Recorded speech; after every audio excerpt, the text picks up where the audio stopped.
अकेले हैं चले आओ जहाँ हो, अकेले हैं चले आओ जहाँ हो, कहाँ आवाज़ दूँ तुमको, जहाँ हो अकेले हैं चले आओ जहाँ हो। 1967 राज फिल्म का राजेश खन्ना पर फिल्माया गया गीत है। लेकिन साधकों, जब हम विपश्यना के कोई शिविर में शामिल होते हैं तो अनेक प्रकार के जो विकार हैं वह उठ उठ कर बाहर आते हैं। तो उनका आधार ही स्मृतियाँ होती है, हमारी यादें होती हैं। तो कभी कभी, अब दोनों भी हम साथ हैं समझो शिविर में, कभी कभी अकेला भी जाता हूँ, दोनों भी शिविर में साथ हैं, फिर भी उदासी, नैराश्य एक प्रकार का विकार है ना, वो उठकर खड़ा होता है।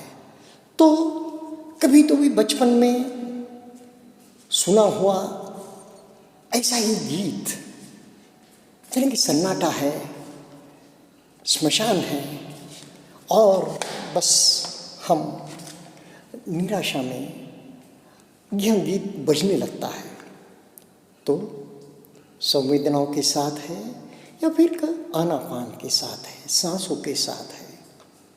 तो ये घनत्व लिए बहुत बार नैराश्य छा जाता है, घनत्व लिए बहुत बार भय छा जाता है और सामने प्रकट होने लगती हैं बातें। तब साधक हो सकता है कुछ समय के लिए इन विचारों के साथ, इन धम्मों के साथ बहने लगता है, विचरण करने लगता है।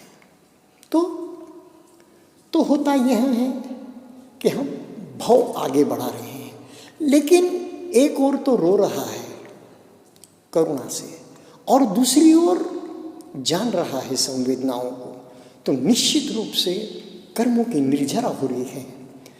बड़ी बड़ी लड़ियां ऐसे संस्कारों की एक साथ साधना में है, हम शिविर में हैं, तो एक साथ निकलकर उनकी निर्जरा हो जाती है। कभी कभी तदंग होती है, कभी कभी समुच्छेद हो जाती है और कभी कभी मिश्रण हो जाता है उनका पूरी तरह से। इस प्रकार क्यों कि यह बोरा जो हम साथ लिए घूम रहे हैं संस्कारों का, कर्मों का, उनकी निर्जरा करे बगैर तो मुक्ति नहीं है। मुक्ति किसकी?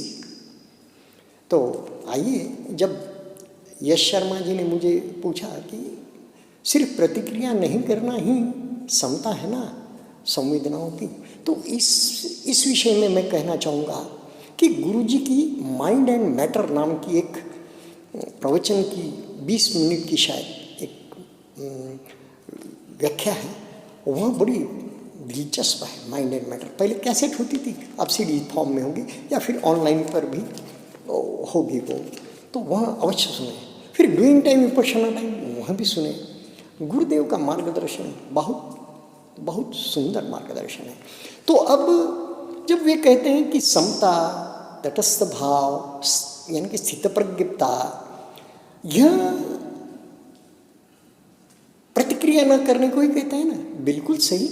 लेकिन देखिए, ध्यान साधना में हम प्रतिक्रिया न करने का अभ्यास करते हैं ताकि ध्यान के समय शरीर बिल्कुल निश्चल है और हो सकता है जो अंध और हमारा अवचेतन मन है, स्लीपिंग माइंड है, उसके साथ हमारे मन का, यानी कि जागरूक मन का एक साथ संपर्क होता है और उसी वक्त हम उसे संवेदनाओं की भाषा में समझा सकते हैं। तो आइए, एक जर्नल से मैंने कुछ उदाहरण लिया है आपके लिए, वो मैं आपको पढ़ के सुनाता हूँ। ध्यान में संवेदना का अनुभव शरीर पर करते हैं। वाह! पर बाहर कोई आवाज आई, पंछी की या और कोई, कान से शब्द टकराया, सारा शरीर झंझना उठा, कांसे की बर्तन की तरह। मित्रों, आपने यह प्रवचन में सुना होगा गुरुदेव का, यानी कि हम ध्यान में भी बैठते हैं, तो जब बैठते हैं ध्यान में, किसी किसी साधक का बिल्कुल तत्क्षण आनापान पर, सांसों पर, और कैसा बैठा हूँ, शरीर जहाँ छू रहा है आसन को, वह संवेदना या वातावरण की जो भी शरीर को पुलकित कर रहा है वह संवेदना होती है। धीरे धीरे कुछ आवाज़ें, दूर की आवाज़ें भी जैसे करीब से सुनाई देती है, या बहुत दूर की आवाज़ भी जोर से नज़दीक सुनाई देती है। फिर धीरे धीरे वह सब लुप्त हो जाता है और साधक पूरी तरह से अपने शरीर के साथ, संवेदनाओं के साथ या आनापान में सांसों के साथ हो जाता है। बहुत बार तो जो ऊर्ध्व का वायु या हम निकलता है डकार के रूप में, वह भी साधक को विचलित नहीं करता, उस पर भी साधक का ध्यान नहीं जाता, उसका सारा ध्यान अपनी संवेदनाओं पर होता है क्रमबद्ध रीति से। कभी कभी छींक या खांसी भी उसे 1 घंटे की साधना होने के बाद अगर पूछा है कि भाई आप इतने खांस रहे थे, तो उसे उसका भी, वो भी स्थूल संवेदना से छूट कर वह सूक्ष्म में प्रवेश किया होता है। सूक्ष्म संवेदनाओं में अंदर वह विचरण करते हुए रहता है, उसे दृष्टा भाव से देखते रहता है। तो इसका उपयोग आम जीवन में भी क्या होता है, आँखों ने कुछ देखा, तुरंत सारा शरीर संवेदनाओं से भर जाता है। कोई दृश्य हो, कोई व्यक्ति हो, तो संज्ञा कभी कभी मूल्यांकन भी कर देती है उसका, ये रूप देखा या कोई दृश्य देखा उसका, लेकिन साधक है तुरंत जागरूक हो जाता है। कितने जल्दी जागरूक हो जाता है, उतना लाभ अधिक, उतना वो साधना में पक गया, और कभी कभी पक भी गया साधक तो भी विचरण करने लग जाता है, वह कोई बात नहीं। तो इस प्रकार जब होता है तब क्या होता है कि दैनंदिन जीवन में भी हम इस प्रतिक्रिया रहित रहने का या समता में रहने का क्या फायदा होता है। दैनंदिन जीवन में भी जब प्रिय अप्रिय घटनाएं तो घटेगी ही, उसके प्रति सजगता तो होनी चाहिए, वह मालूम तो होनी चाहिए, संवेदना भी मालूम हो तो ठीक, नहीं तो फिर समता कहाँ थी। मूर्छा है, मूर्छा की जगह भी हमें समता से काम लिए तो वह मूर्छा भी चली जाती है, बेहोशी भी चली जाती है शरीर के किसी अंग की। उसी प्रकार क्या होता है, जब हम दैनंदिन व्यवहार में हैं तो कुछ अप्रिय प्रिय घटता है और समता में हम प्रतिक्रिया रहित है, तो प्रतिक्रिया न करने के कारण हमें समय मिलता है उस घटना पे सोचने का, उस परिस्थिति पे सोचने का, उस व्यवहार पे ट्रांजैक्शन एनालिसिस जिसका सोचने का समय मिल जाता है। और सोची समझी जब हम प्रतिक्रिया नहीं देते, प्रतिसाद देते हैं, तो परिस्थिति बहुत अनुकूल हो जाती है और जो उस समय उचित है वह घटने लगता है। तो इस प्रकार, और जब हमारा व्यू कुछ है और दूसरों ने कुछ काउंटर व्यू भी रखा है मीटिंग में या और कहीं पर चर्चा में, तो वाद नहीं होता, संवाद हो जाता है। डी.के. शिवानी आप सुनते होंगे, करते होंगे, तो यह तो हो गई एक, यानी कि आप जिसे कहेंगे श्रुतमय प्रज्ञा, पर गुरुजी हमें भावनामय प्रज्ञा से सिखाते हैं। हम जब संवेदनाओं से देखते हैं तब सही अर्थों में हम हमारे अवचेतन मन को, निद्रिस्त मन को एजुकेट करते हैं, प्रतिक्रिया रहित रहने के लिए उसे समझाते हैं, उसे सिखाते हैं। तो फिर क्या होता है, वह एकांतदर्शी नहीं होता। एकांत नहीं कि एक ही मार्ग से नहीं सोचता, वह अनेक अंगों से हर समस्या को, हर विचार को दूसरे व्यक्ति के आधार पर भी, उसके सोचने के ढंग पर भी, उसके चित्त के अनुसार भी उसे देखता है, समझता है। अब आइए, तो बहुत अच्छा जीवन बन जाता है। अब आए हम आगे पढ़ेंगे वेदना। संवेदना 5 स्कंदों में एक। बुद्ध के अनुसार संवेदना में दोनों पक्ष होते हैं, शारीरिक और मानसिक। यह नाम रूप धर्म है, इसीलिए नाम रूप को पूरी तरह परीक्षण करने के लिए वेदना एक माध्यम है। यह दोनों जगह है, नाम और रूप में, यानी कि चित्त और शरीर दोनों को एक साथ कौन बांध सकता है? संवेदना। इसलिए संवेदना बहुत ही महत्वपूर्ण कड़ी है, जो हमारी विपश्यना ध्यान साधना का मुख्य अंग है और मुख्य बात है। प्रतीत्य समुत्पाद में भगवान ने जैसा तिक्पट्ठान है, सतिपट्ठान है, वैसा प्रतीत्य समुत्पाद, यानी कि भगवान बुद्ध को प्रथम इसके दर्शन हुए जब उन्हें इनलाइटनमेंट मिली।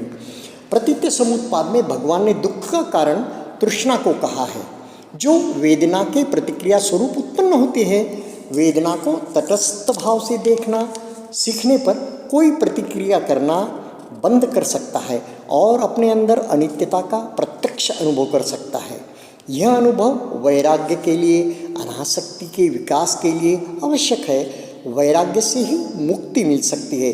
आसक्ति बांधती है, वैराग्य अनासक्ति मुक्त करती है, निर्वाण की ओर ले जाती है। जीते जी निर्माण, मुक्ति, मोक्ष। इसी संवेदनाओं को हम दृष्टा भाव से जब देखते हैं, जब अनात्म बोध भी जागता है। इस प्रकार हम धीरे धीरे हमारी प्रगति होती जाती है साधना द्वारा, प्रत्यक्ष जीवन में भी। तो मित्रों, और एक बात आप गौर कीजिए कि हम धम्मगिरी जैसे सेंटर पे हैं या अन्य कहीं पहाड़ियों के सेंटर पर है, तो सवेरे का कोहरा छाया है 6:30 बजे तक। 4:30 से 6:30 बजे की ब्रह्म मुहूर्त की साधना हो जाती है और घंट बजता है। उसके बाद शून्यागारों से, धम्म हॉल से साधक बाहर निकलते हैं, जैसे भिक्षुओं की एक श्रृंखला बाहर निकल रही है और औखिक चक्षु, नीची नज़र, एकदम साइलेंट। इतने लोग, 1000 की भीड़ होते हुए भी, भीड़ नहीं, 1000 साधक होते हुए भी एक पिन ड्रॉप साइलेंस, उसकी एक अलग ही शांति होती है।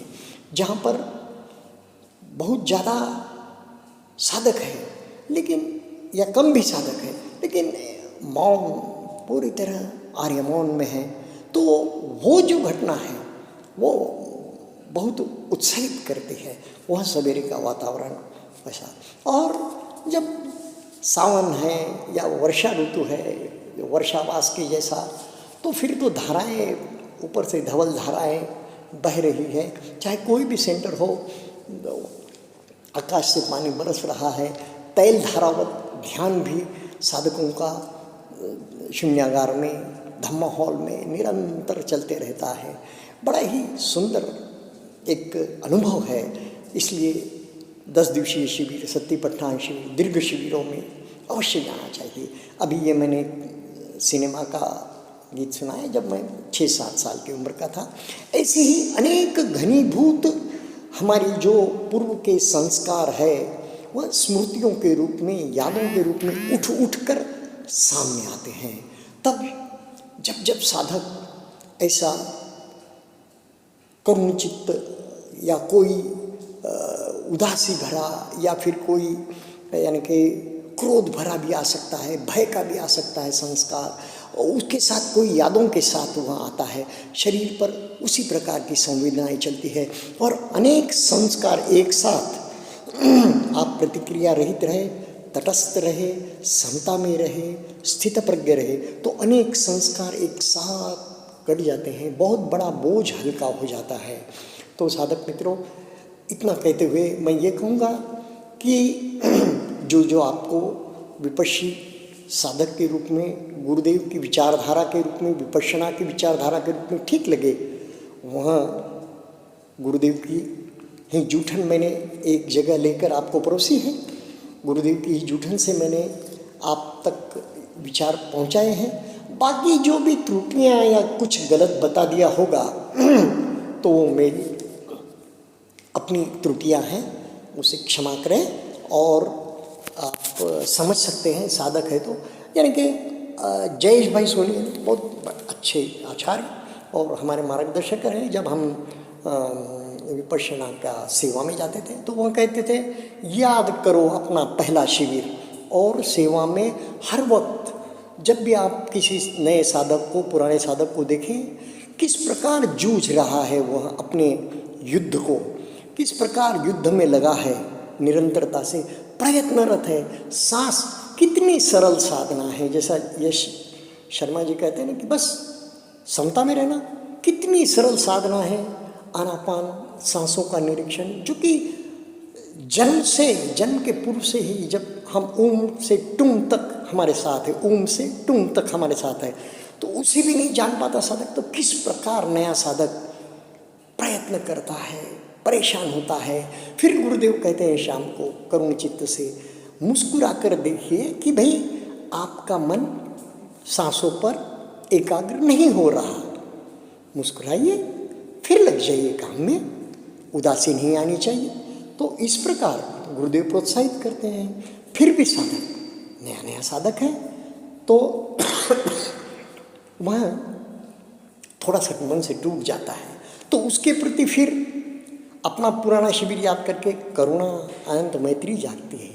इस प्रकार हमने सेवा भी देनी चाहिए। सेवा दिए तो अनेक साधकों का किस प्रकार मूड बदलते रहता है, किस प्रकार वह अनेक प्रकार के अपने युद्ध ये अनेक विकार उठते हैं, अलग अलग विकार उठते हैं। उनको क्या नामकरण करें कि 52 चित्तवृत्तियाँ हैं और 121 चित्त है, इनका क्या विचार करें। इनके हो सकता है मैंने कभी संख्या में कुछ इधर उधर किया हो, लेकिन इस प्रकार अभिधम्म पिटक में है, ऐसा गुरुदेव ने कहा है। तो वो कैसे, किस चित्तवृत्ति से, किस चित्त का स्वयं की संवेदनाओं के साथ अनुभव कर रहा है, कहना कठिन है। तो उसके प्रति करुणा मैत्री जागती है और हम सेवा में फिर से लग जाते हैं। आप सभी का धन्यवाद।